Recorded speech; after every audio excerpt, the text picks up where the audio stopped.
कांड को विश्राम देकर अयोध्या कांड में प्रवेश करते हैं। भगवान भोले बाबा की वंदना करते हैं। राम जी की प्रसन्न मुद्रा की वंदना करते हुए गोस्वामी जी ने अपने गुरुदेव को वंदना करते हुए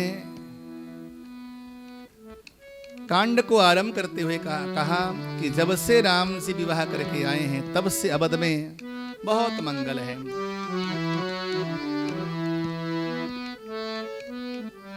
सबके हृदय में अभिलाषा है कि राम जी राजा बने। आज महाराजा दशरथ आईने के आगे खड़े थे। कान के सामने के बाल सफेद देखे। सोचा कि बुढ़ापा आ गया है, अब राम जी को अपना राज सिंहासन सौंप देना चाहिए। जब कान के आसपास के बाल सफेद हो जाए ना मां, तो अपने हृदय रूपी सिंहासन पे राम जी को बिठाना शुरू करो। अभी तक बहुत लोगों को बिठाया इसमें, अब सिंहासन खाली करो, साफ करो और उसमें राम जी को बिठा दो। यही अयोध्या नरेश ने सोचा कि अब तो बुढ़ापा आ गया है, 50 पार करने के बाद ना जिंदगी जीवन की शैली चेंज कर देना चाहिए। हमारे गुरुजी कहा करते थे 50 के बाद आता है 51, फिर आता है 52, 54, 58। ये वन क्या है? 51, 52, 54 क्या है? वन यानी कि वन की ओर लग जाओ, यानी कि एकांत में लग जाओ। वन यानी कि एकांत में रहना शुरू कर दो।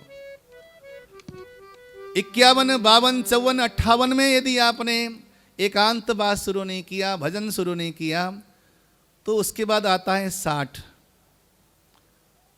60 को पंजाबी में 60 कहते हैं। 60, 61, 62, 63। यदि आपने 59, 60 तक भी अपने जीवन को एकांत में बिताना या भजन में लगाना शुरू नहीं किया, उसके बाद का जीवन तो केवल सड़ता है, सड़ने के लिए है। कभी यहां दर्द है, कभी वहां दर्द है, कभी यहां पीड़ा है, कभी वहां पीड़ा है, कभी ये चिंता, कभी वो चिंता। चिंताएं बढ़ती जाती हैं।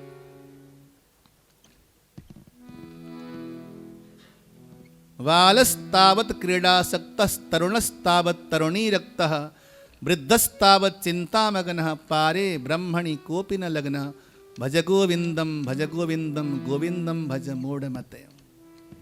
इसलिए भगवान का सहारा लो, हरि नाम का सहारा लो। भगवान का भजन अगर नहीं किया तो जीवन जीने का कोई अर्थ नहीं है। जीवन खत्म हुआ तो जीने का ढंग आ गया। जब शम्मा बूझ गई तो महफिल में रंग आ गया।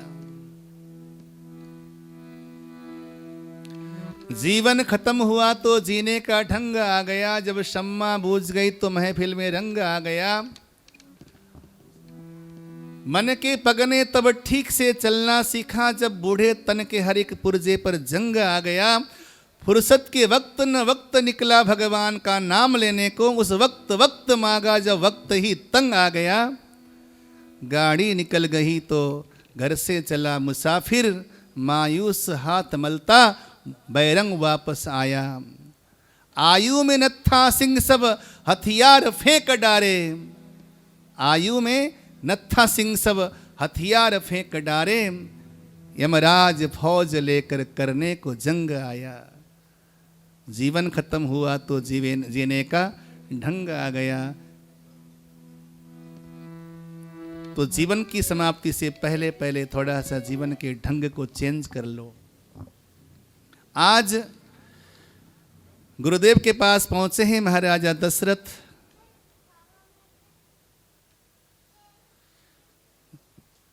प्रणाम किया गुरुदेव को, मन की बात बताई।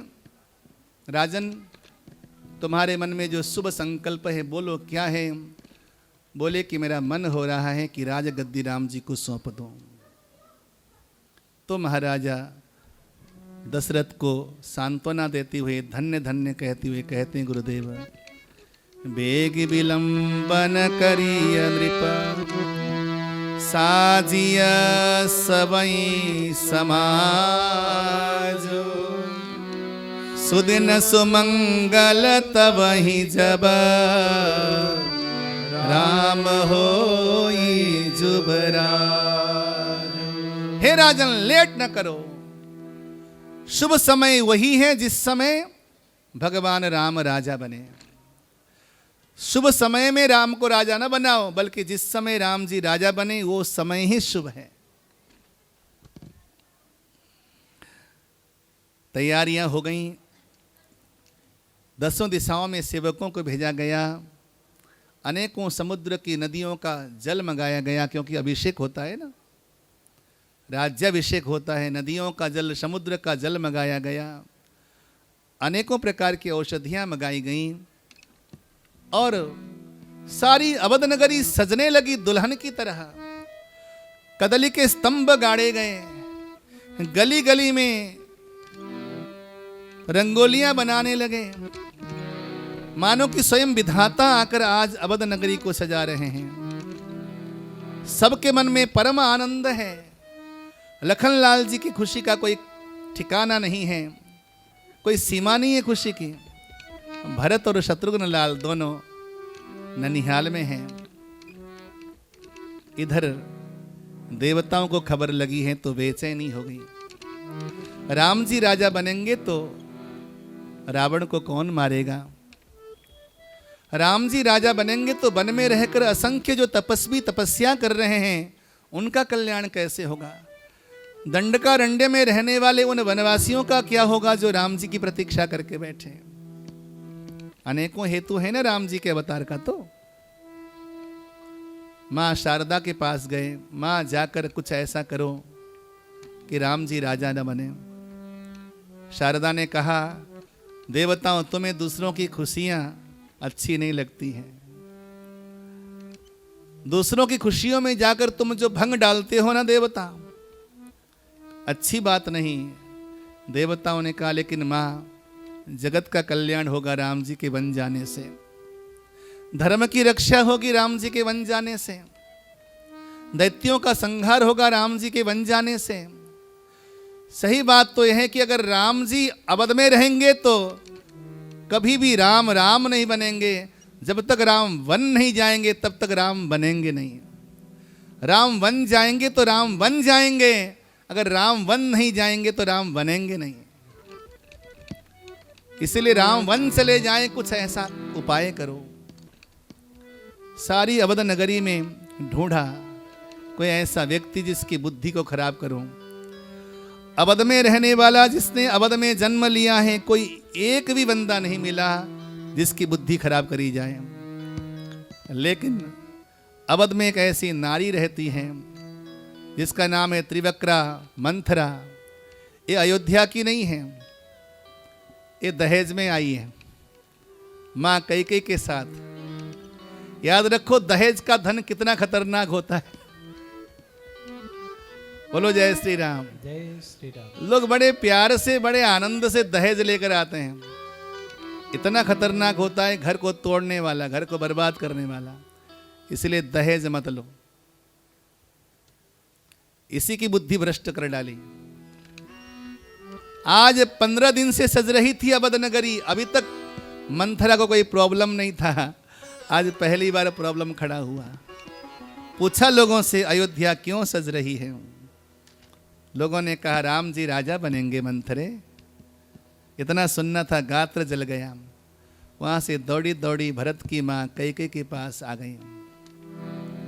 कैकेयी महल से बाहर निकलती नहीं थी। आज मंथरा ने देखा कैकेयी सज धज रही है। मंथरा रोती हुई पहुंची, विलाप करती हुई पहुंची। अरे मंथरे, क्योंकि नाटकबाज पहले से थी, मां कैकेयी जानती थी नाटकी है। आज रोती हुई, लंगड़ाती हुई पहुंची, अपना कुम्हड़ा लेकर के, कुम्हड़ा लेकर के। अरे मंथरे, क्यों रो रही है तुम? सारे अवध में कुशल तो है ना? बोली, अयोध्या में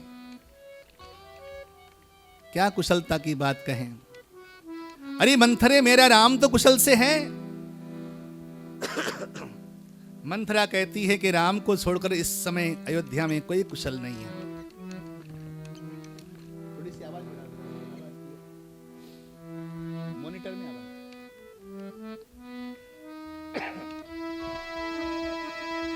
राम को छोड़कर अवध में इस समय कोई कुशल नहीं है। क्या कहना चाहती है तू? काने खोरे कुबरे कुटिल कुचाली जानी तिय विशेषी पुनि चेरी कही भरत मात मुस्कान।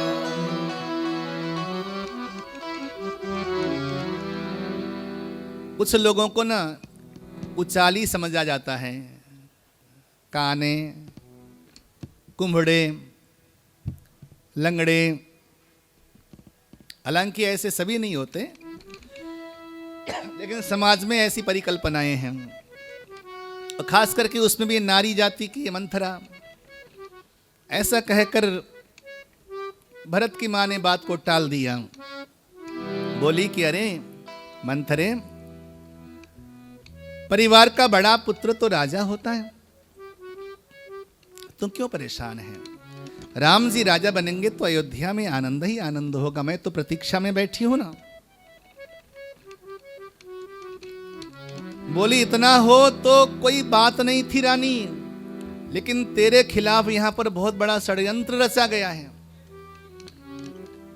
राम राजा बनेंगे, कौशल्या राजमहिषी बनेंगी, सीता रानी बनेगी, लक्ष्मण राम जी का सेवक है उनका अनुगामी बनेगा, लेकिन तेरे भरत को दास बनाया जाएगा और तुझे दासी बनाया जाएगा। अगर 3-13 किया तो भरत को जेल खाने में डाल दिया जाएगा। रानी, तेरे सर्वनाश का शुभारंभ हो चुका है। यहां से उल्टी सीधी बातें करने लगी हूं।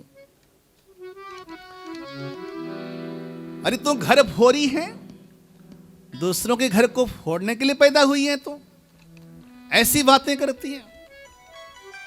बोली हाँ हाँ, मैं तो घर फोड़ी हुई हूं, लेकिन मैं कभी तुम्हारा दुख बर्दाश्त नहीं कर सकती न रानी, क्योंकि नमक खाया है तेरा।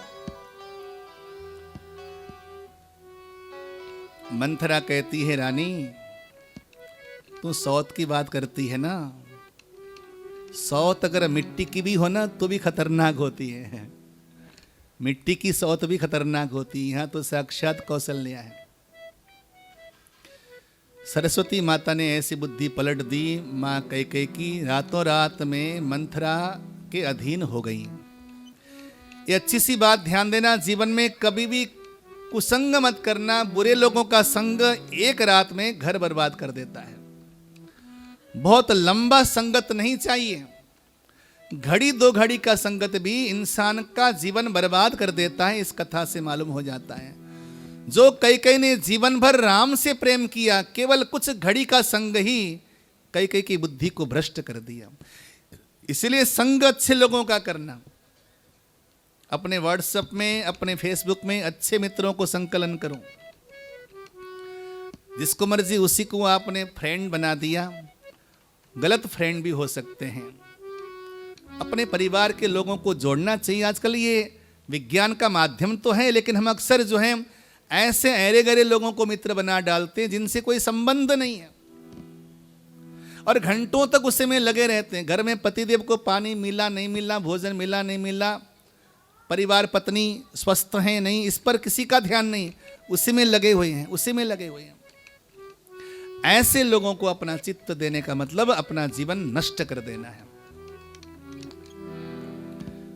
अंतिम में मंथरा के अधीन हो गई मां कैकेयी। बोली अब मैं क्या करूं फिर? बोली पूर्व काल में थाती के रूप में 2 वरदान है राजा के पास तेरे, याद है रानी? तू कहा करती थी देवासुर संग्राम में, जिस समय रथ की धुरी टूट गई थी, तूने अपनी उंगली लगाई थी। राजा ने प्रसन्न होकर तेरे को वचन दिया था कि वरदान मांग ले, 2 वरदान मांग ले। तो तूने कहा था कि समय आने पर मांगूंगी, ये सही समय है, 2 वरदान मांग ले। 2 वरदान क्या मांगे? बोली एक वरदान मांग ले राम को 14 वर्ष का वनवास, और दूसरा वरदान मांग ले भरत को राज सिंहासन।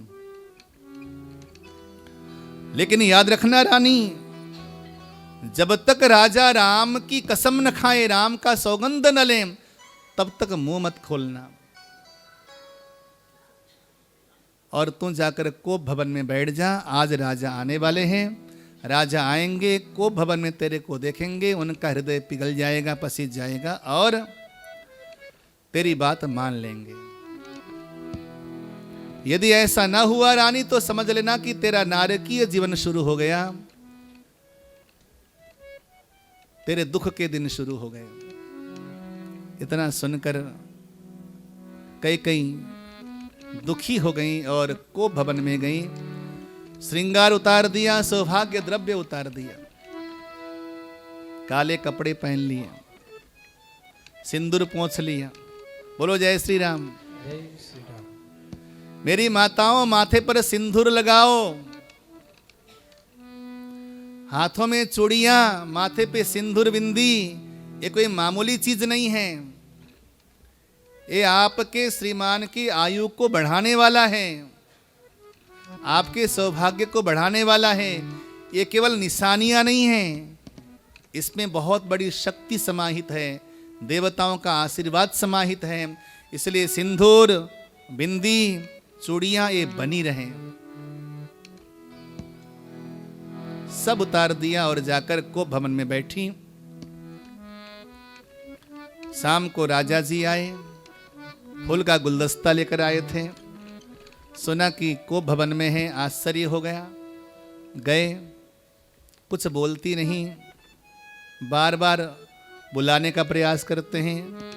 जैसे सर्पिणी फुंकार मारती है वैसे फुंकार मार रही है, देख नहीं रही है। मलिन चेहरा हो गया है कई रानी का। बार बार बनाते हैं, अंतिम में कहते हैं कि तुझे क्या चाहिए? अरे रानी, तुझे खुशखबरी देने आया हूं। सुन, मैंने राम को राजा बनाने का निश्चय किया। और ज्यादा क्रोधित होकर के फुंकार मारने लगती, मानो सर्पिणी की भांति। तुझे क्या चाहिए उपहार में, बोल। तो रानी कहती है कि मागु मागु पे कहूं पिया, कबहु न देहु न लेहु, देन कहूं वरदान दुई, तेऊ पावत संदेहु। अरे मांग मांग कहते हो, कभी जीवन में दिया लिया भी है? 2 वरदान थाती में हैं, वही 2 वरदान पाने में भी मुझे संदेह लग रहा है।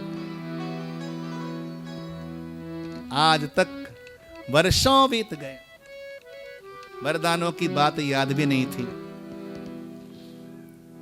रघुकुल रीति सदा चली आई, रघुकुल रीति सदा चली आई, प्राण जाओ पर वचन न जाई, प्राण जाओ पर वचन न जाई, नहीं असत्य समा पातक पुंजा, नहीं असत्य समा पातक पुंजा, गिरि सम होई की कोटिक गुंजा, गिरि सम होई की कोटिक गुंजा,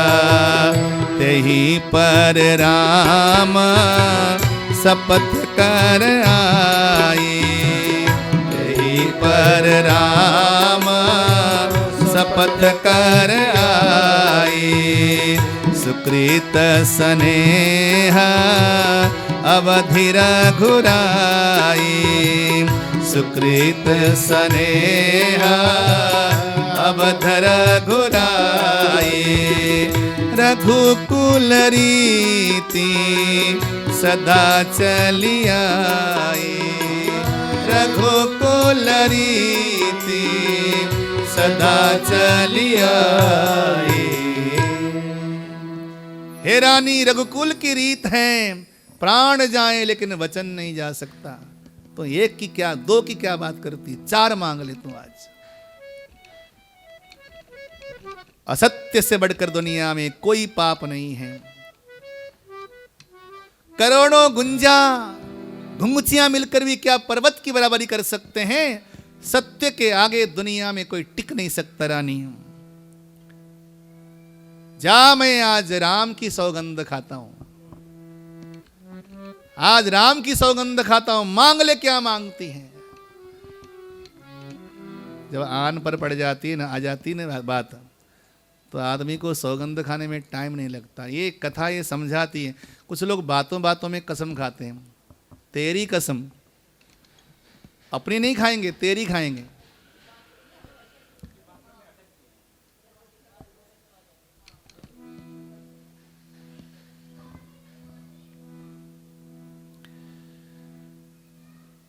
वरदान मांगती है कई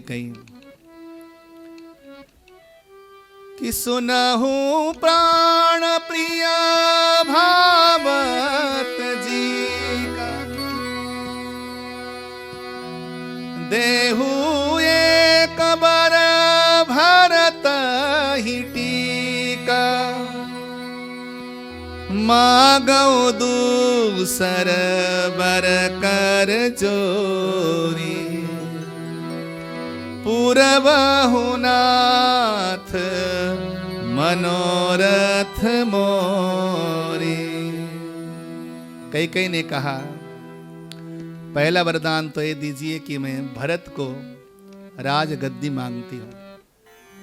जब इतना कहा ना तो राजा को कोई दुख नहीं लगा। आपको पता है अयोध्या के राजगद्दी के वास्तविक अधिकारी तो भरतलाल ही थे। बोलो जय श्री राम। माता कैकेयी से शादी करते समय महाराजा दशरथ ने वचन दिया था उनके पिता को कि तुम्हारी बेटी के गर्भ से जन्म लेने वाला बालक ही अयोध्या के राज सिंहासन का अधिकारी होगा। और ये खबर राम जी को थी। मां कैकेयी को ये खबर थी, लेकिन मां कैकेयी राम से इतना प्रेम करती थी कि राजगद्दी का वारिस भरत होते हुए भी रघुवंश के रीत के अनुसार राम जी को ही राजा बनाना चाहती थी कैकेयी पहले। लेकिन आज मंथरा ने और मां सरस्वती ने ऐसी बुद्धि फेर दी, मांग डाला कि राजगद्दी के अधिकारी भरतलाल जी बने 14 वर्ष के लिए। अब दूसरा वरदान ये मांगा कि तापस वेश विशेष उदासी, 14 बरिस राम बनवासी।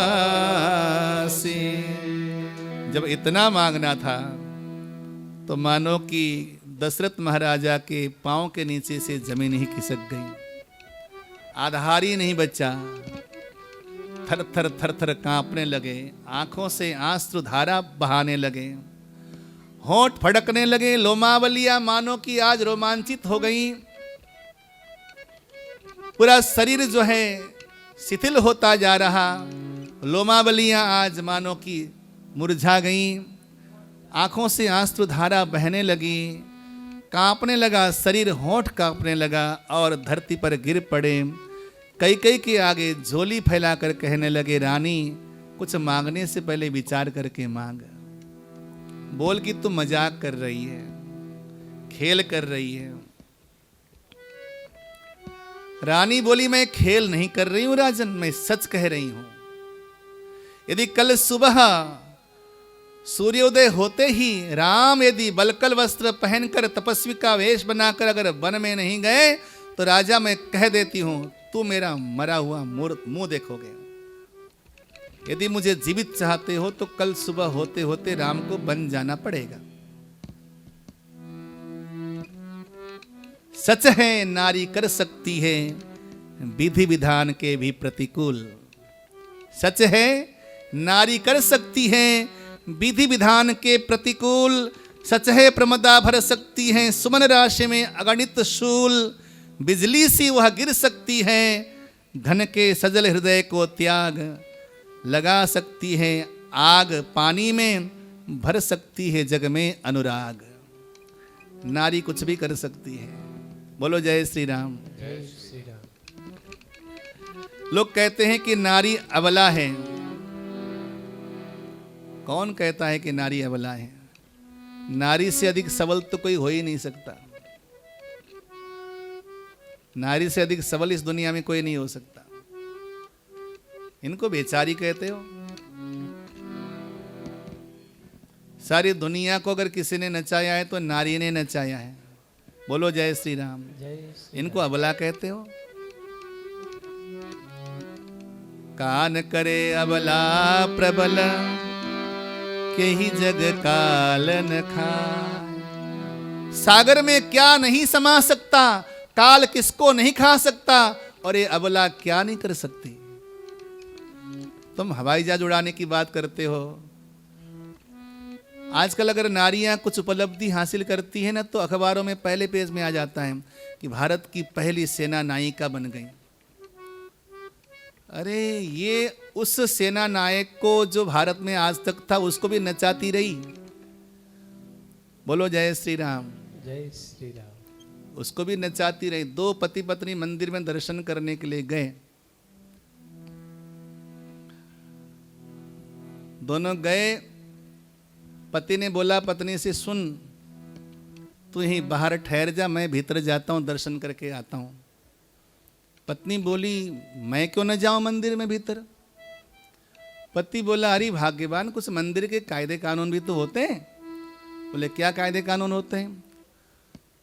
बोला, तू देखते नहीं सामने बोर्ड में लिखा है, कृपया मंदिर के भीतर ज्वलनशील पदार्थ लेके न जाए और विस्फोटक पदार्थ बिल्कुल न लाए।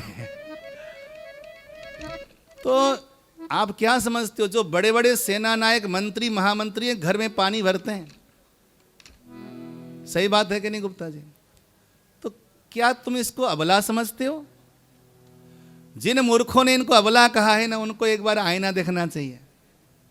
ये कतई अबला नहीं है। आप बिल्कुल अबला नहीं हो, सबल हो। हाँ, थोड़ा सा सरकार के कुछ फायदे हैं, उन फायदों को उठा लो। अब तो दिल्ली में फ्री बस में सफ़र करो, मेट्रो में अलग से डब्बा मिल ही जाता है आपको।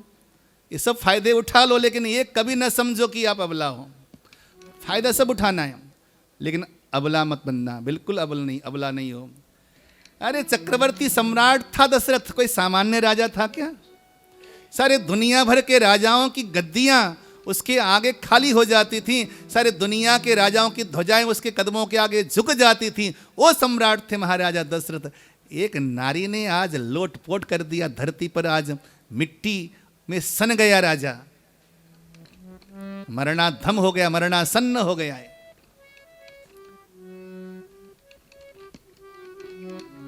लेकिन कहीं की टस की मस नहीं होती है। राजा कई के चरणों में गिरकर कहते हैं कि रानी तुम माफ कर दे मुझे, लेकिन तू राम को वन मत भेज। टस की मस नहीं हुई। अब रात हो गई, प्रातःकाल सुबह सुमंत्र जी जो मंत्री थे, उन्होंने कहा कि राजा जी अभी तक बाहर क्यों नहीं आए? सुबह हो गया, आज तो राज सिंहासन पर राम जी को अभिषेक करना है। विलंब क्यों हो गया? लगता है कि रात को ज्यादा समय तक जगते रहे होंगे, इसीलिए लेट हो गया। सुमंत्र जी गए। जैसे ही सुमंत्र जी गए तो वहाँ पे राजा की दशा तो दुर्दशा थी, अस्त व्यस्त थे। एक जगह मुकुट गिरा हुआ, कहीं वस्त्र, कहीं उत्तरीय धरती पर पड़ा हुआ, ऐसे वेशूद, और मानो कि प्राण निकलने वाले हों। सुमंत्र जी गए, जाकर के प्रणाम किया, क्योंकि सखा भी हैं, राजा के सखा भी हैं ना, सुमंत्र जी सखा भी हैं। बोले, हे सुमंत्र, मुझे राम के पास ले जाओ या राम को मेरे पास ले आओ। इस समय मेरे जीवन का आधार केवल राम है। सुमंत्र जी ने कुछ नहीं पूछा कि आपकी ये दशा क्यों हुई, क्योंकि मंत्री हैं। भागे भागे गए राम जी के पास। नित्य क्रिया संध्या बंधन से निवृत्त हो चुके थे राघव जी, और बोले कि चक्रवर्ती महाराज ने बुलाया है, आपको जल्दी चलना होगा। सुमंत्र जी पिता तुल्य हैं, तो सम्मान किया राम जी ने, और उसी समय भागे भागे सीधे महाराजा के राजभवन में, कैकेयी भवन में पहुंचे। जब पिता की ऐसी दशा देखी तो राम जी ने जाकर मां से पूछा, मां पिता की ये दशा क्यों है? बस एक बार मुझे कह दो मां कि पिताजी इस दशा में क्यों हैं और पिताजी की ऐसी अवस्था किसने करी है। मां सीधे कहती है कि आज तू अपने बाप की इस दशा का कारण है। आज तेरा बाप इस अवस्था में है न राम, इसका कारण तू है। क्या पूरी कथा आपने सुनी? राम की कोई भूमिका आपको नजर आई पिताजी की ऐसी दशा में लाने की? लेकिन वास्तव में पिताजी की दशा राम जी ने ही करी। एक क्षेपक कथा सुनाता हूं आपको। जब राम जी को खबर लगी कि पिताजी मुझे राज सिंहासन देना चाहते हैं, तो राम जी राज सिंहासन पे बैठना नहीं चाहते थे। स्वप्न में भी राज सिंहासन के प्रति राम जी का मोह नहीं था। राम जी वन जाना चाहते थे। लेकिन मैं वन जाऊंगा कैसे, क्यों जाऊंगा वन में? क्योंकि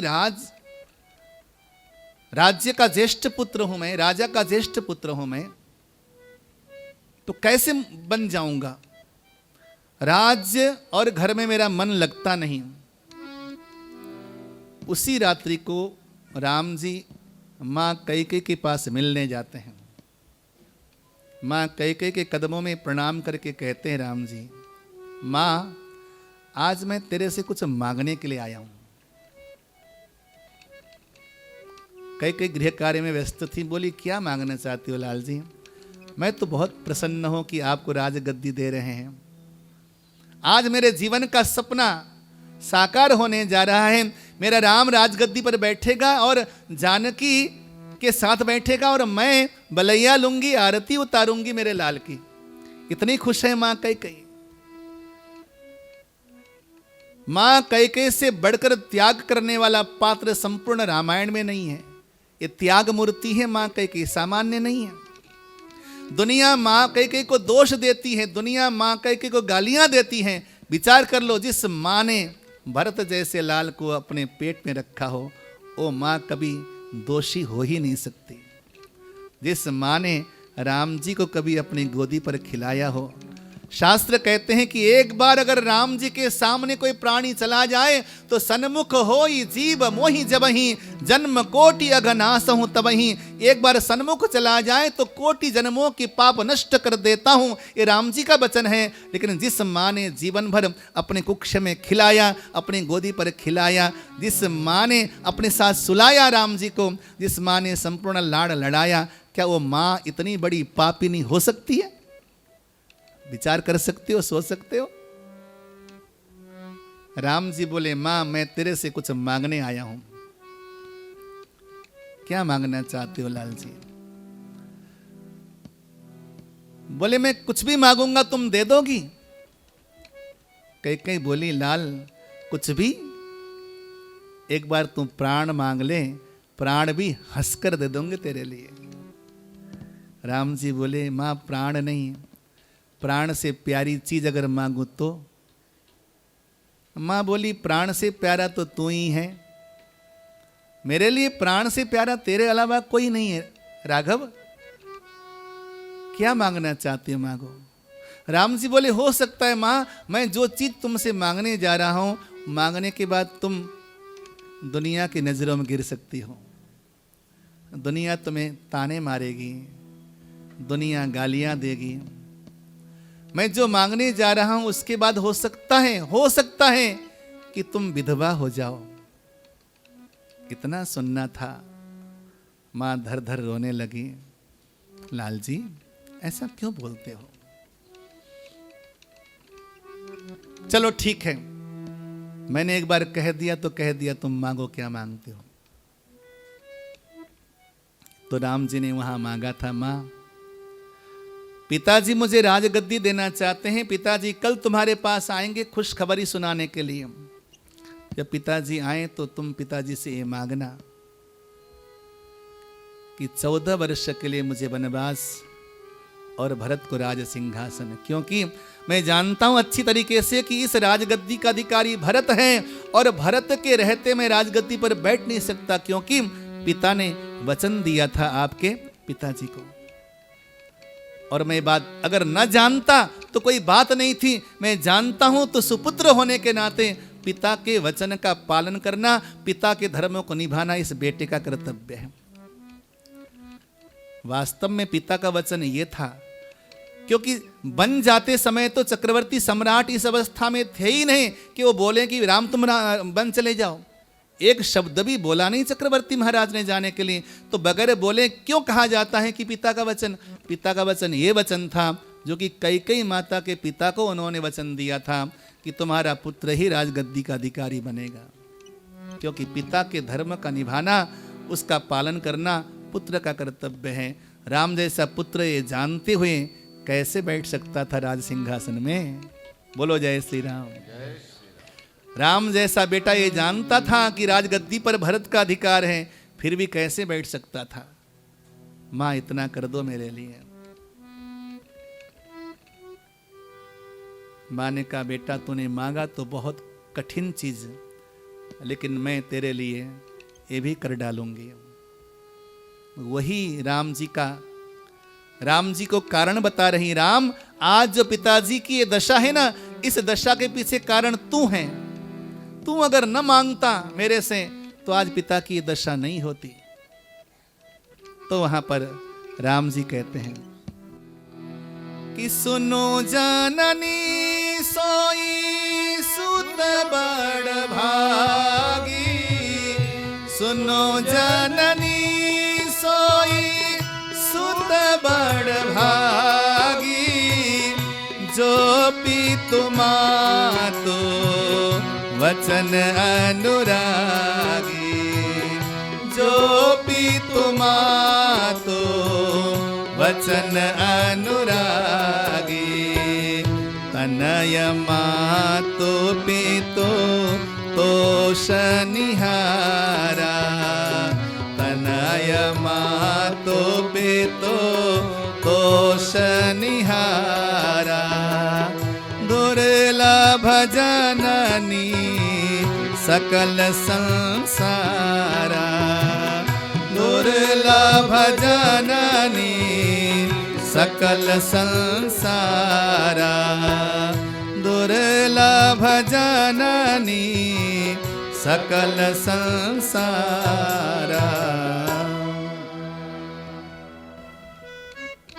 हे मां, वो पुत्र बड़भागी है जिसके जीवन में माता पिता के वचनों का पालन करने का पुण्य अवसर आया है। विजय जी कैमरे को एक जगह लगा के ना आप साइड में हो जाओ, क्योंकि दर्शकों से मेरा ना ये जो दर्शकों से जो मिलना होता है ना, आंखों से आंखें मिलना होता है, वो नहीं हो पा रहा। इसीलिए बोलो जय श्री कृष्ण। श्रोताओं से आमना सामना होगा तो कथा में आनंद आएगा। तो हे जननी, वो पुत्र बड़भागी है जिसके जीवन में माता पिता की आज्ञा पालन करने का अवसर आया है। वो सुत, वो पुत्र बड़भागी है मां, जो अपने माता पिता को प्रसन्न कर पाता है। इस दुनिया में वो संतान दुर्लभ है जो माता पिता को प्रसन्न करता है। आज मेरे बन जाने से पिताजी प्रसन्न होंगे, पिताजी का धर्म निभेगा, मेरे लिए गर्व की बात है। आज मेरा पुत्र होना सार्थक हो गया। मां, तुम बस पिताजी को संभालो, मैं मां से आज्ञा लेकर आता हूं। ऐसा कहकर कैकेयी मां को प्रणाम करके वहां से सीधे चल पड़े प्रभु, भागे भागे, और वहां से सीधे मां कौशल्या के पास पहुंचे। जब पुत्र को देखा, मां अति प्रसन्न, आज अनेकों प्रकार के श्रृंगार तैयार कर रही है, वस्त्र तैयार कर रही है। आज बेटा उसका राज्याभिषेक होना है, तो बेटा क्या खाएगा, भोजन तैयार कर रही है। जैसे राम जी को देखा तो बलैया ली माँ ने, बेटा बारी बारी जाऊं, आजा जल्दी कुछ अल्पाहार कर ले, क्योंकि कल तूने फलार किया था ना, कल तूने व्रत का पालन किया था, आज तेरा राज्याभिषेक है, कुछ अल्पाहार ले ले, देख तेरे लिए मैंने ये वस्त्र बनाया है, ये सौभाग्य द्रव्य हैं, ये श्रृंगार द्रव्य हैं। माँ आज नाच रही है, बहुत झूम रही है, खुशियाँ हैं क्योंकि पुत्र का आज राज्याभिषेक है। माँ कौशल्या कितनी खुश है। तो राम जी ने माँ को प्रणाम किया और कहा, माँ मुझे तो राजगद्दी मिल गई है। हाँ हाँ मिल गई है, राज्याभिषेक होना बाकी है। नहीं नहीं माँ, मुझे राजगद्दी मिल गई है, राज्याभिषेक हो गया है। तो मजाक कर रहा है मेरे सामने। हाँ माँ, कि पिता दीन्हा मोही कानन राजो, जहाँ सब भांति मोर बड़ काजो, आय सुदेही मुदित मन माता, जेहि मोद मंगल कानन जाता। माँ मुझे पिता ने वन का राज दे दिया है, बस मैं केवल तुमसे आज्ञा लेने के लिए आया हूं। जहां जाने पर मुझे मेरा मंगल हो माँ, मुझे आशीष दो, मुझे शक्ति दो माँ, मेरे माथे पर वरद हस्त रख दो माँ। इतना सुनना था। माँ कौशल्या रोने लगी। अभी अभी तो खुश थी, अभी अभी तो चहक रही थी, प्रसन्नता थी चेहरे में। इतना सुनना था, माँ रोने लगी। माँ को रोते देखा तो राघव ने जाकर उत्तरीय से आंसू पोंछे, माँ को सांत्वना दी और राम जी की ओर देखकर बोली, राघव क्या पिता ने बोला है? क्या चक्रवर्ती राजा ने बोला है तुम वन में जाओ? तो सुनो राघव, मैं माँ हूं, वो पिता हैं, और माँ पिता से बड़ी होती है, तो मैं बड़ी हूं उनसे इस मामले में, तो मैं कहती हूं कि तुम वन में मत जाओ। राघव जी बोले, नहीं माता, केवल पिताजी ने नहीं बोला है, मुझे माँ कैके ने बोला है। इतना सुनना था। माँ को संतोष हो गया। माँ जानती है कि माँ अगर कह देगी बेटे को तू गड्ढे में जा, गड्ढे में जाके गिर जा, अगर बेटा माँ की आज्ञा पाकर गड्ढे में गिर जाएगा ना, वहां से भी हीरे उठा कर ले आएगा। बस माँ का वचन होना चाहिए, माँ की आज्ञा होना चाहिए, आज्ञाकारी पुत्र होना चाहिए। कि जो के बाला पितु आय सुताता, तो जनी जाओ जानी बड़ी माता, जो पितु माँ तो कहे वो बन जाना, तो कानन सत अवध समान। अगर माता पिता दोनों ने वन जाने के लिए कह दिया मेरे लाल, तो मैं जानती हूं कि तेरे लिए वन 100 अयोध्या के समान सुख देने वाला होगा। यह है माँ बाप का वचन, माँ बाप की आज्ञा। समझते हैं? आधुनिक जमाने के लोग माँ बाप के वचन को ऐसे धुतकारते हैं जैसे कोई महत्व नहीं उसका। माँ कहती है कि तेरे लिए 100 अयोध्या कुर्बान है, यदि माँ बाप की आज्ञा वन भेजने की। बस इतना सा है बेटा, तुझ जैसे पुत्र का त्याग करके अवध आज भाग्यहीन हो गया। इतना सुनना था। माँ को सांत्वना दी प्रभु ने। उधर सीता माता आ गई। मेरे लिए प्रभु की क्या आज्ञा होगी? राम जी ने कहा, सीते तुम यहीं रहो, मैं वन जा रहा हूँ, माताजी पिताजी की सेवा करो। 14 वर्ष बीतने में क्या समय लगता है, मैं जल्दी लौट कर आऊँगा, तुम धैर्य रखना। कभी यहाँ रहे ना, कभी तुम मैके चली जाना। 14 वर्ष तो यूं ही गुजर जाते हैं। कहने के लिए आसान होता है, लेकिन जो जिससे प्रेम करता है, प्यार करता है, उसके लिए तो पल पल जो है, पल पल भी युगों के समान होता है। वो तो जहाँ आंखें उघाड़ कर देखता है, वहीं पर अपने प्रियतम को देखता है। घाटन में बाटन में बिथिन में बागन में वृक्षन में बेलिन में बाटिका में बन में दरन दीवारन में देहरी दरी चिन में हिरन में हारन में भूषण में तन में कि कानन में कुंजन में गोपिन के गायन में गोकुल के गोधन में दामिनी में घन में जहाँ जहाँ देखो तहाँ श्याम ही दिखाई देत घन श्याम छाए रयो नैनन में मन में। हे नाथ, आपको छोड़कर अगर मैं अवध में रहूंगी तो मेरे लिए अयोध्या भी नरक का कुंड है। मैं यहां रहकर अगर आभूषण पहनूंगी, आभूषण आभूषण नहीं होंगे प्रभु, वो विषैले सांप होंगे। मैं जो भोजन करूंगी वो भोजन भोजन नहीं होगा आपके बगैर, मानो कि मैं वो विष्ठा खा रही होंगी। क्या उस दशा में मैं आपको वन में छोड़कर मैं यहाँ घर में रहकर सुख पा सकूंगी? और मेरा जीवन तो आपके बिना कोई कल्पना ही नहीं हो सकती, मेरे जीवन की कल्पना नहीं हो सकती। मैं आपके सेवा में हजारों दुख उठाऊंगी, लेकिन आपके साथ रहकर भी मैं स्वर्ग का सुख भोगूंगी। लेकिन आपके बिना यहाँ पर रह करके मैं केवल और केवल नारकीय दुख पाऊंगी।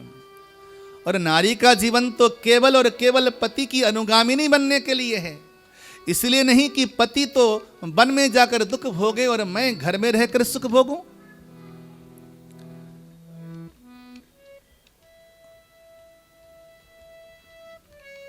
मां जानकी ने कहा, फिर भी आप बड़े हैं, मैं बोलकर धृष्टता कर रही हूं, ज्यादा नहीं बोल सकती क्योंकि मेरी एक मर्यादा है, लेकिन इतना कह देती हूं, आप मेरा त्याग करके यहाँ से वन की ओर चले जाओगे। उधर आप वन की ओर चले गए, लेकिन मैं इधर से शमशान की ओर चली जाऊंगी, इतना मुझे विश्वास है। मैं आपके बिना जी नहीं पाऊंगी। मैं मरूंगी नहीं, लेकिन जी नहीं पाऊंगी। ऐसा नहीं कि मैं आत्महत्या करूंगी, लेकिन आपके बिना मैं जी नहीं पाऊंगी।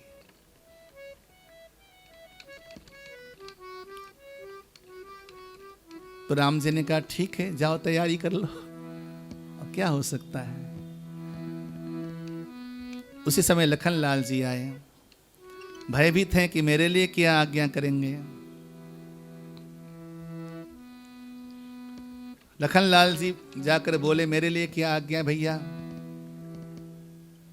बोले, तुम यहीं रहो, भरत लाल घर में नहीं है, शत्रुघ्न घर में नहीं है, राजगद्दी कौन देखेगा, पिताजी की दशा अच्छी नहीं, तुम यहीं रह करके अवध को संभालो, जब तक भैया भरत आए तब तक तुम यहीं रहो।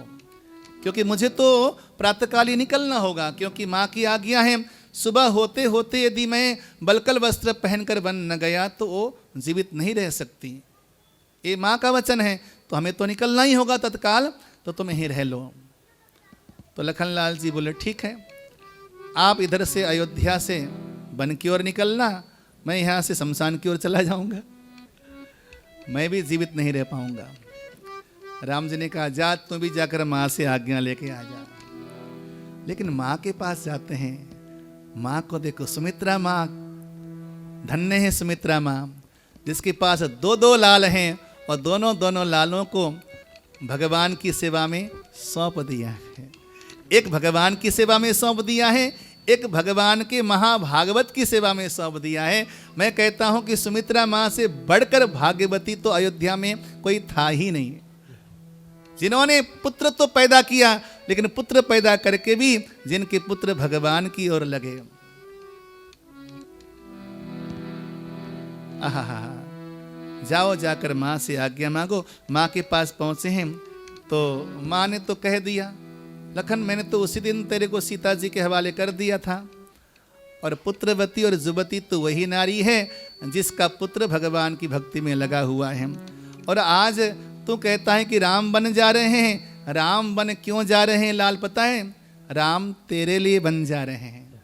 और सही मायने में राम वन जा रहे हैं तो लखनलाल के लिए वन जा रहे हैं, क्योंकि धरती का बोझ उठाने वाले शेष हैं और शेष के ऊपर भार है राक्षसों का।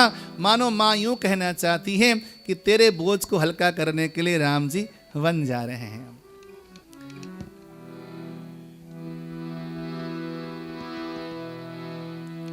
पुत्र, जीवन के सारे पुण्य का फल तो यह है कि इंसान सीताराम जी के भजन में लग जाए। तुझे वास्तव में पुण्य फल गया लाल, मौका मिल गया, इस मौके को चूकना नहीं। कभी भी सीताराम की सेवा से अपने मति को मत हटाना। कभी मेरे राम को कोई दुख हो ऐसा काम मत करना। और देख, माता पिता की सेवा करना राम सिया की प्रेम से समझा करके लखनलाल जी को विदा दी माँ ने। लखनलाल जी को एक बार लगा कि मैं उर्मिला से मिल लेता हूँ। उर्मिला को मालूम है कि राम जी की सेवा के लिए निकलने जा रहे हैं मेरे श्रीमान, मेरे जीवन धन, मेरे सर्वस्व, तो आज उनकी आरती करके विदाई करूंगी। तो उर्मिला अपने कक्ष में, अपने प्रकोष्ठ में आरती के दीपक सजा करके, फूलों की थाली सजा करके और जलपात्र सजा करके द्वार पर खड़ी है उर्मिला। लेकिन वारे लक्ष्मण, एक बार जाकर उर्मिला से इतना भी कहना उचित न समझा कि मैं राम जी की सेवा में जा रहा हूँ। लेकिन उर्मिला के बारे में कहा जाता है कि द्वार पे खड़ी हैं और 14 वर्षों तक उर्मिला उसी दरवाजे पे खड़ी रही। जाते समय तो विदा मांगने के लिए आए नहीं, लेकिन लौट कर आएंगे तो इसी अवस्था में उनकी आरती उतारूंगी।